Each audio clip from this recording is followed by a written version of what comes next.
मेरा नाम मनीषा शर्मा, मैं इंटरनेशनल हॉकी प्लेयर। मेरा 2016 में इंडिया कैंप में ही एंकल इंजर्ड होने के कारण मैं काफ़ी दुविधाओं के कारण मतलब बहुत परेशान रही। अच्छे-अच्छे फिजियोज़, अच्छे-अच्छे डॉक्टर्स से मिली, सबसे राय लिया। किसी ने मुझे फिजियो के लिए बोला कि रिकवरी हो जाएगी, किसी डॉक्टर ने बोला कि ऑपरेशन। बट लास्ट में मैं परेशान होके या जैसा भी मुझे डॉक्टर विक्रम शर्मा का पता चला कि जयपुर में एक ऐसे सर्जन हैं जो आपको ये एंकल का जो इंजरी है वो सही कर सकते हैं। तो मैं रेलवे एम्प्लॉय होने के बावजूद मैंने रेलवे में रेफ़र करवाया और उसके बाद रेलवे से ये फोर्टिस हॉस्पिटल का पता चला तो बहुत काफ़ी कॉस्टली था, जो मेरे बजट में भी नहीं आ पा रहा था। बट रेलवे ने भी मुझे एक अच्छा ट्रीटमेंट दिया कि आप निश्चिंत रहिए, आप अच्छे लेवल के प्लेयर हैं तो हम आपको रेफ़र कर देते हैं, और फ्री ऑन कॉस्ट मुझे यहाँ पर रेफ़र किया गया। डॉक्टर विक्रम शर्मा के लिए एक फुटबॉल प्लेयर था जिसने मुझे सजेस्ट किया था, वो भी पुलिस में था। तो मैं डॉक्टर विक्रम शर्मा से जैसे ही मिली तो मुझे एक अपनापन सा जो फ़ील होता है वो मुझे बहुत अच्छा लगा, और उनकी टीम से मिलके मुझे ऐसा लगा जैसे एक बहुत अच्छा होने वाला है मेरे साथ। और मैं बी पॉजिटिव होके इस हॉस्पिटल में आई और डॉक्टर विक्रम शर्मा से पर्सनली मैं मिली, तो उन्होंने भी मुझे एक ही राह दी थी कि आप खेलेंगे ही नहीं, आप खेलेंगे भी और लॉन्ग टर्म से आप चलेंगे भी। मतलब इतना विश्वास देना, मैं बहुत सेटिस्फेक्शन के साथ में यह ऑपरेशन करवाया। और मेरा जब ऑपरेशन हुआ उसके बाद में मैं लास्ट 20 डेज़, मेरा कोलकाता में जॉब था, तो मैं 20 डेज़ में मैंने ऑफिस ज्वाइन कर लिया था 21 डेज़ में। तो मैं इस चीज़ के लिए सर को बहुत शुक्रिया भी करती हूँ, और आज मैं वापस से राजस्थान टीम कैप्टन हूँ और मैं अच्छे लेवल पे खेल रही हूँ। रेलवे से मैं कंटिन्यूस खेल रही हूँ, और 16 के बाद मुझे ऐसी कोई भी प्रॉब्लम नहीं आई एंकल में कि मुझे वापस से दिखाने का मौका मिला या मुझे वापस से, हाँ, मैं मेरी फ़िटनेस तो कंटिन्यू रख ही रही हूँ, और फ़िटनेस से तो रखना मेरा खुद का काम भी है, और मैं जितनी फ़िटनेस रखूँगी उतना खेल पाऊँगी आगे। Thank you so much Fortis hospital. और फोर्टिस हॉस्पिटल में जो टीम ने या स्टाफ ने या सर ने जितनी कोऑपरेट किया, ए टू जेड, मुझे पेरेंट्स का भी मतलब इतना वो नहीं मिला, ज़रूरत ही नहीं पड़ी पेरेंट्स की रहने खाने पीने का या ट्रीटमेंट को लेके, बहुत अच्छा लगा मुझे। तो मैं बताना चाहूँगी कि किसी भी स्पोर्ट्स इंजरी के लिए आप डॉक्टर विक्रम शर्मा से कॉन्टैक्ट कर सकते हैं। बहुत ही अच्छे सर्जन हैं और फैमिली टर्म्स इतने अच्छे बन गए मेरे कि मैं निश्चिंत होकर कह सकती हूँ, आधी रात को भी फ़ोन करूँ सर को तो मेरा फ़ोन ज़रूर रिसीव करते हैं, और वो कभी भी मेरे लिए अवेलेबल रहते हैं, और वो सबके लिए है। वो एज़ ए स्पोर्ट्स पर्सन मैं कहूँगी कि बहुत अच्छे हैं। डॉक्टर विक्रम शर्मा को और उनकी टीम को और फोर्टिस हॉस्पिटल को मैं तहे दिल से धन्यवाद देना चाहूँगी। नमस्कार दोस्तों, मैं डॉक्टर विक्रम शर्मा और आज मेरे साथ में है मेरी पुरानी ऑपरेटेड पेशेंट मनीषा। तो मनीषा का आज हम लोग इंटरव्यू करने जा रहे हैं, और आज इस इंटरव्यू का उद्देश्य ये है कि हम लोग इनको जो प्रॉब्लम हुई थी उसके बारे में समझने का कोशिश करें, किस तरह से इन्होंने रिकवरी किया। हर रिकवरी में डॉक्टर के साथ में पेशेंट का भी उतना ही कंट्रीब्यूशन होता है। तो आज हम मनीषा के अपनी लैंग्वेज में, अपनी ज़बान से मनीषा की कहानी समझने का कोशिश करें। तो मनीषा, आप कौन सा स्पोर्ट्स खेलती हो और कब से खेल रही हो? सर, मेरा स्पोर्ट्स हॉकी है और मैं 2005-6 से खेल रही हूँ, और आज भी मैं राजस्थान टीम की कैप्टन हूँ। ठीक है। आपका स्टेट के अलावा और किस-किस स्तर पे आपने देश का या स्टेट का प्रतिनिधित्व किया है, और क्या-क्या आपके अचीवमेंट्स हैं? सर, मैं बताना चाहूँगी कि मैं 2006 से कंटिन्यू स्टेट लेवल में गोल्ड मेडलिस्ट हूँ, और नेशनल लेवल में मैं कंटिन्यू हूँ। 24 मेरे नेशनल्स हैं और 12 मेरे इंडिया कैंप्स हैं और एक इंटरनेशनल है। और सर, मैं कंटिन्यू 2013 से रेलवे को रिप्रेजेंट कर रही हूँ आज तक, और मैं अभी भी राजस्थान टीम का कैप्टन हूँ और मैं कंटिन्यू अभी भी खेल रही हूँ। ठीक है मनीषा, बड़ी खुशी की बात है, आपके बहुत सारे अचीवमेंट्स हैं। अब थोड़ा सा ये बताइए, जहाँ तक मुझे याद है आपकी सर्जरी 2016 में हुई थी। यस। तो आपको इंजरी कैसे हुई, क्या आपके सिम्टम्स आए? तो आपका सर्जरी होने से पहले का क्या जर्नी था, क्या-क्या आपने कोशिश किया उसकी रिकवरी के लिए? वो जो भी दर्शक हैं उनके लिए आप थोड़ा सा बताइए। सर, मैं बताना चाहूँगी कि मैं 2012 से कंटिन्यू इंडिया कैंप में रही, और मेरा 2016 में जनवरी या फरवरी मंथ में वर्ल्ड कप का ट्रायल हो गया था। उसके बाद में मैं कंटिन्यू कैंप में थी, और चैंपियनशिप की ट्रायल होने वाली थी 2 दिन बाद ही। तो सर, मैं बॉल लेके जैसे ही चल रही थी तो बॉल के ऊपर मेरा पैर आया और पैर ट्विस्ट हो गया, ट्विस्ट होने के बावजूद मेरे को वहीं पर इंडिया कैंप में बहुत अच्छी फैसिलिटी जो होती है हमारी, तो उन लोगों ने मेरे को फिजियो भी करवाया और भी कुछ किसी ने कहा कि ऑपरेशन की ज़रूरत नहीं पड़ेगी, रेस्ट भी लिया मैंने, कंटिन्यू फिजियो भी रखा, बहुत बहुत चीज़ें ऐसी की, आइस बात भी लिया मैंने। लेकिन सर उससे मेरे को रिलीफ नहीं मिला, थोड़ा दिन रिलीफ मिलता था, उसके बाद में वापस मुझे वही प्रॉब्लम स्टार्ट, मेरे को झंझनाहट होती थी और एंकल के जो नस है ना, जब रनिंग करती थी मैं, तो उस टाइम पे मेरे खिंचाव आता था नस में। तो सर मेरे को काफ़ी टाइम से मैं बहुत परेशान रही। फिर मैंने जयपुर में भी और भी दोस्त लोग थे, स्पोर्ट्स वाले थे, तो उन लोगों से मैंने बात किया। एक फुटबॉल प्लेयर था कोई, तो उन्होंने भी बताया मुझे कि आप डॉक्टर एक फोर्टिस में डॉक्टर विक्रम शर्मा जी हैं, आप एक बार उनसे मिल लीजिए, वो स्पोर्ट्स के बहुत अच्छे मतलब सर्जन हैं। तो मैंने सर सुना था फोर्टिस के बारे में, थोड़ा सा बताना चाहूँगी। एज ए स्पोर्ट्स पर्सन मैं पर्सनली सुन के थोड़ा सा डर गई थी, लेकिन मुझे अच्छा रहा कि मैं रेलवे में 2013 से थी, तो रेलवे ने मुझे विश्वास दिलाया कि आप अच्छे प्लेयर हो।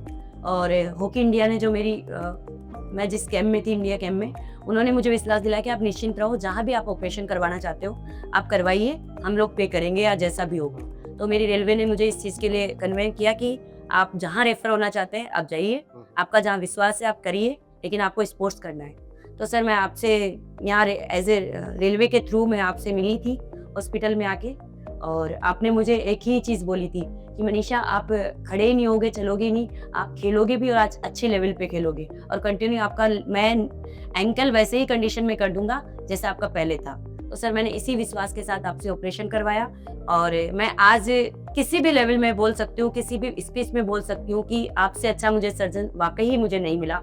एज ए फैमिली टर्म्स में आपकी टीम ने या आपने मुझे, जब भी मैंने बात की आपसे, आपने मुझे हर जगह पे बताया, और बार बार जब भी मैं बात करती हूँ किसी और के लिए भी, पेशेंट के लिए भी, तो आप जरूर मुझसे पूछते हैं कि आपका मनीषा एंकल कैसा है, चलिए, और मेरा बहुत अच्छा रहा। उस बात के लिए तो बहुत थैंक यू जो आपने विश्वास व्यक्त किया। दो चीज़ें मैं आपसे जानना चाहूँगा। पहली तो जो आपने बोला कि आपको सिम्टम्स आते थे, आपको प्रॉब्लम होती थी, तो पेशेंट बेनिफिट के लिए थोड़ा सा ये बताने का कोशिश करिए कि वो सिम्टम्स एग्जैक्टली, मतलब जब हम ये बोलते हैं कि हमें परेशानी होती थी, तो उस परेशानी की क्या परिभाषा है एक स्पोर्ट्स पर्सन के लिए।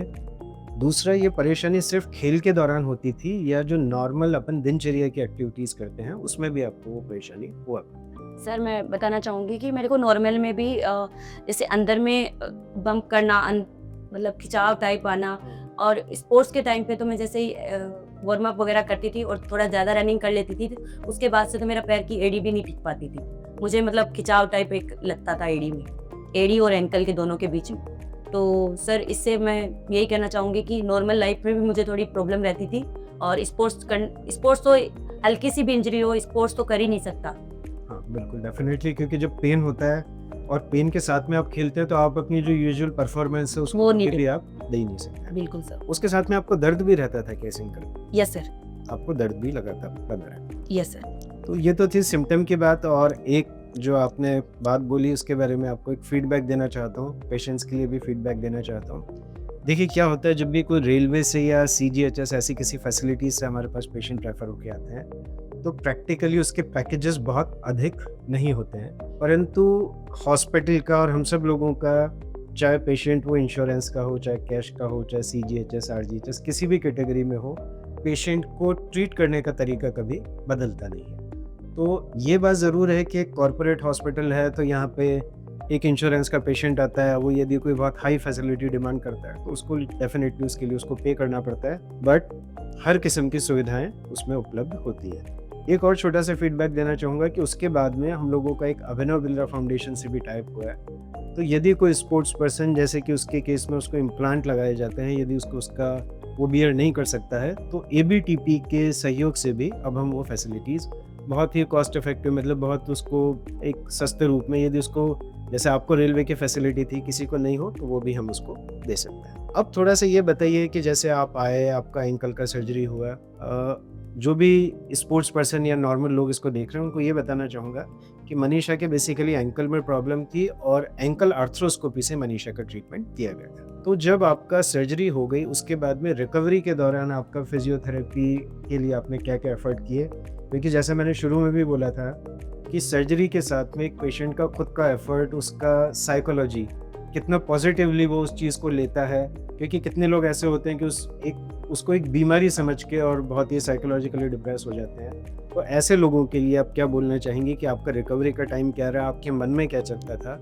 और आपने अपने आप को कैसे उसके लिए दौरान हैंडल किया? सर मैं रिकवरी का तो कहना चाहूँगी कि मेरा पहले भी नी ऑपरेट हो चुका है, तो मैं उसके लिए भी बहुत पॉजिटिव थी और मुझे कुछ नहीं दिखता था। मुझे एक चीज़ दिखती थी कि मेरा स्पोर्ट्स है, मुझे आगे फ्यूचर में कुछ ना कुछ करना है, मुझे इस नी को या इस एंकल को लेके नहीं बैठना है। तो मैं रात को भी एक्सरसाइज जितनी आपने सर बताई थी, मुझे एक्सरसाइज मैं एंकल के बारे में बताना चाहूँगी कि जितनी आपने एक्सरसाइजें बताई मैंने उसको, जैसे आपने 50 दिन में करने के लिए बोला अप डाउन पैर को, तो मैंने 100 किए उसको। तो और उसको मैंने पॉजिटिव थिंक में लेके बताना चाहूँगी कि ये कोई बीमारी नहीं है, ये हमारे एक पार्ट का, जैसे कपड़ा है तो फट गया तो उसको सिलना है टाइप है, तो हम उसको कैसे सिलते हैं या हम उसको कैसे बचा सकते हैं, हमें चलना है ज़िंदगी में आगे भी। तो इसको बीमारी ना समझे, इसको जितनी एक्सरसाइज बताते हैं उसको करें और पॉजिटिव अपना जो टारगेट है हम उसको लेके रखें। और ऑपरेशन कोई बड़ी बात नहीं है, ऑपरेशन होते रहते हैं। स्पोर्ट्स पर्सन को तो सर इंजरीज बहुत आती है। तो मैंने सर रिकवरी में यही किया था, बैलेंसिंग बॉल का किया, थेरा बैंड यूज़ किया, साइकिलिंग की सर, और काफ़ी मैंने जैसे आइस बाथ लिया, स्विमिंग किया। तो ये चीज़ मैं बताना चाहूँगी, ये ज़रूर करें। और मैंने सर 15 डेज़ में आपने टारगेट दिया था मुझे कि 15 डेज़ में आपको चल के आना है बिना वॉक करके थोड़ा। तो सर मैंने 15 से 20 डेज़ में मैं अपना ऑफिस, 21 डेज़ में मैंने अपना ऑफिस जाके, कोलकाता मेरी रेलवे की जगह थी, तो वहाँ मैंने ज्वाइन कर लिया था 21 डेज़ में। तो सर रिकवरी खुद के आत्मविश्वास की भी ज़रूरत होती है इसमें, और खुद को भी करना पड़ता है। डेफिनेटली जब भी किसी पेशेंट की कोई रिकवरी होती है, सर्जरी सिर्फ उसका एक पार्ट होती है। सर्जरी से पहले पेशेंट की क्या मानसिकता होती है, उसके बाद में कितना पॉजिटिवली वो उस चीज़ को लेते हैं, अपनी रिकवरी के लिए कितना एफर्ट करते हैं, और सबसे ज़रूरी बात, सारे इंस्ट्रक्शंस का बिल्कुल पत्थर की लकीर की तरह से पालन करते हैं। कोई भी रिकवरी एक कंप्लीट पैकेज होता है, और वो पैकेज में से कुछ भी मिसिंग हो, पेशेंट का विल पावर मिसिंग है, उसको जो फिजियोथेरेपिस्ट बोलते हैं यदि वो उसको फॉलो नहीं करता है तो वो मिसिंग है, या रिटर्न टू स्पोर्ट्स मिसिंग है, मतलब जब उनको बोला जाता है उससे पहले ही वो खेलना शुरू कर देते हैं, तो उसमें भी कई बार अपने को प्रॉब्लम बढ़ सकता है। तो जब तक ये सारी चीज़ें एक लाइन में नहीं होती हैं, तब तक किसी भी नॉर्मल खिलाड़ी का या पेशेंट का रिटर्न टू स्पोर्ट्स या रिटर्न टू लाइफ, हम लोग स्पोर्ट्समैन में एक चीज बोलते हैं कि life is a sports person and life is a sports and you are a sports person. कहने का मतलब यह है कि हिंदुस्तानी परिस्थितियों में तो जो जीवन है वो अपने आप में एक खेल के समान होता है। तो यदि आप खिलाड़ी हैं या आप कोई सामान्य पर्सन है, नॉर्मल एक्टिव लाइफ में जाने के लिए आपको ये सारी चीज़ों का समावेश उसके लिए होना ज़रूरी है। तो थैंक यू मनीषा। मैं बताना चाहूँगी कि ये थी मेरी एक खड़ा होने की रिकवरी में। जब आप पूछना चाह रहे हो कि फिजियो को लेके, तो मैंने 20 डेज़ में तो मैंने थोड़ा इसका जो भी बांधना उड़ना होता है वो लेके मैंने ऑफिस ज्वाइन किया था। लेकिन आपने मुझे बताया था कि 3 मंथ में आपको थोड़ा थोड़ा वॉक करना है, तो 2 महीने मैंने स्ट्रेंथिंग, बहुत स्ट्रेंथ की। तो 2 महीने में प्रॉपर मैंने स्ट्रेंथ की, क्योंकि आपने बताया था कि अगर इससे पहले आप शुरू कर दोगे तो आपको वापस से इंजरी हो सकती है, तो इसका बिल्कुल केयर रखना। तो मैंने 2 महीने सर जिम में बैठ के, या जैसा भी स्विमिंग हो गया, ये भी हो गया, तो मैंने वो स्ट्रेंथिंग की। स्ट्रेंथ के कारण मैंने 3rd मंथ में मैं अपने आप थोड़ा थोड़ा वॉक और जॉगिंग के साथ में मैंने धीरे धीरे साइकिलिंग वगैरह फिर स्टार्ट कर दी थी। तो सर मैं यही कहना चाहूँगी कि समय से पहले भी इतना उत्सुक नहीं होना चाहिए, चाहे वो स्पोर्ट्स पर्सन हो और चाहे वो नॉर्मल पर्सन हो। डॉक्टर्स की राय जरूर ले, डॉक्टर्स जैसा कहे वैसा करे और उनके नियमों को फॉलो करे। वो आपका अच्छा चाहते हैं और आप भी उनके अच्छे ही बनोगे और आगे अच्छे निकलोगे। Thank you. तो थैंक यू मनीषा इस इंटरव्यू के लिए, और मैं उम्मीद करता हूँ कि इस इंटरव्यू का जो पर्पस था वो ये था कि जितने भी स्पोर्ट्स पर्सन है या जो कॉमन व्यक्ति है, वो किस तरह से अपनी इंजरीज को स्पोर्टी मैनर में ले सकता है। आप लोगों को ये बताना भी ज़रूरी है कि किसी भी खिलाड़ी का जो जीवन होता है उसमें से लगभग 30% या 40% जो उसका जीवन काल है वो स्पोर्ट्स इंजरी में निकलता है या निकल सकता है। तो इंजरी से कभी भी घबराना नहीं चाहिए, किसी भी सामान्य व्यक्ति को या खिलाड़ी को लगे, और यदि उसका सही तरीके से इलाज कराते हैं, सही तरीके से उसको हैंडल करते हैं, पॉजिटिवली उसका समाधान करने का कोशिश करते हैं, तो निश्चय ही आप अपने जीवन में या अपने स्पोर्ट्स में उतनी ही या उससे अधिक ताकत से रिटर्न कर सकते हैं। तो thank you. Thank you sir.